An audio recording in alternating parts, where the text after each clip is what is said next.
Okay, so we're going to learn about page breaks. Okay, so what I need you to do is make sure that we have our show hide turned on. Okay, so you can see mine turned on because I have all those symbols, right? So we go home, paragraph, make sure that our show hide is on because that'll make our lives way easier.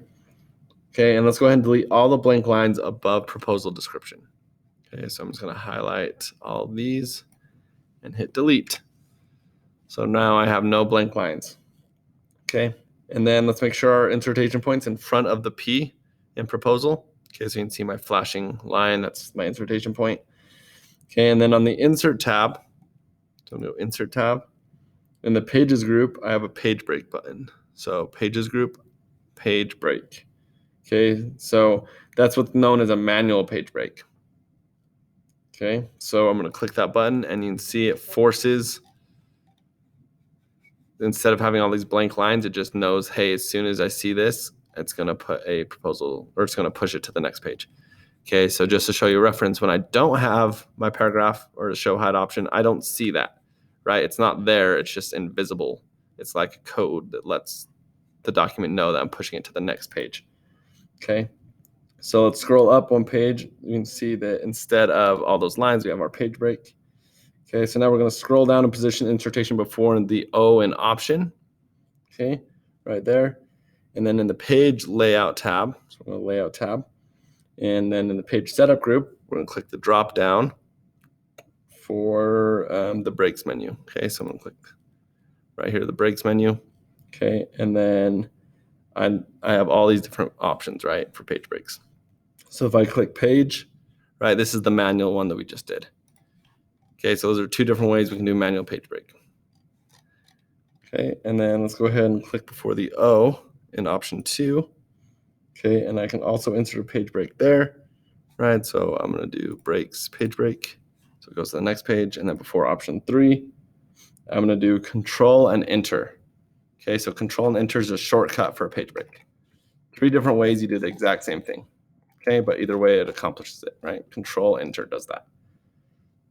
So instead of hitting enter a million times to go to the next page and creating all these blank lines, you should do it this way because it'll make it so you can do different formatting.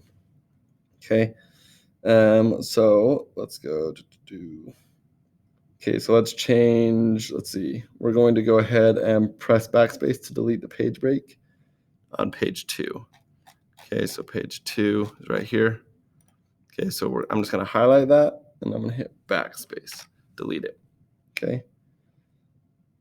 And then let's go ahead and do the same thing on page 1. Let's go ahead and just delete that back from page break. Okay, and then I'm going to actually go through and just delete all the page breaks that I can find. So just double clicking, going and deleting them, right? So instead of hitting backspace a million times, now I can just delete those and it's right back to where I want it. So now we're going to learn about section breaks. Okay, so a section break is going to make it so that when I make changes to something, it doesn't make changes to the next page. Okay, so just to show you what that looks like, let's click on the put the insertion point at the end of the relocation proposal. Okay, so that's right here. Okay, so at the end of the L, I'm going to go to the page layout tab, which I'm already at, in the breaks group. I want to do a section break. Okay, so section breaks are right here, and I'm going to select continuous. Okay, so this inserts a section break and starts a new section on the same page. Okay, so it's not going to push everything down, right? You can see that I'm still on the same page. It didn't push all the stuff to the new page. Okay, and then let's go ahead and put an insertion point on the blank line before the P in prepared. So like right here. And click the breaks button again. We want to do next page. Okay, so I have a section break, and then I have a section page for next page. Okay, so this allows us to break the format of this page without affecting other pages in the document. Okay, let's go before the O in option 1. Click break and next page.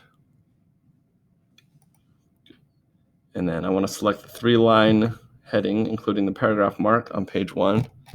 Okay, so that's right here. So I'm going to select all these. Let's make sure I select, yeah, there we go. Make sure I have that selected as well. Okay, and then what I want to do is, I lost my spot. Give me a sec.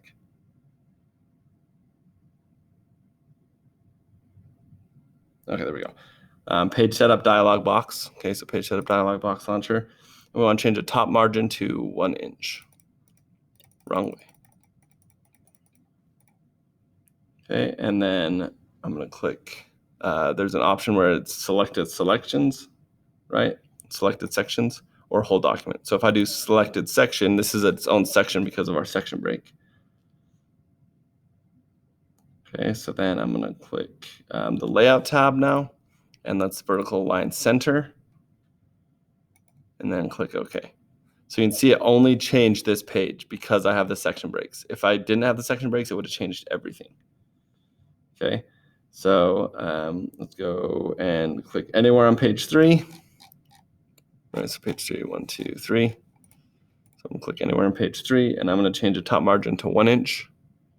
Okay, so dialog box, let's go margin, let's change the top to 1 inch. Okay, and it's gonna change 3 and 4. You can see it changed both of these because there's no section break, right? So change both these. It didn't change any of these though.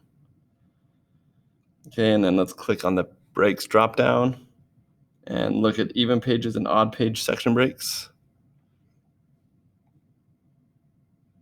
Okay, so those these two allow us to skip either an even or odd page without having to leave a blank page in between.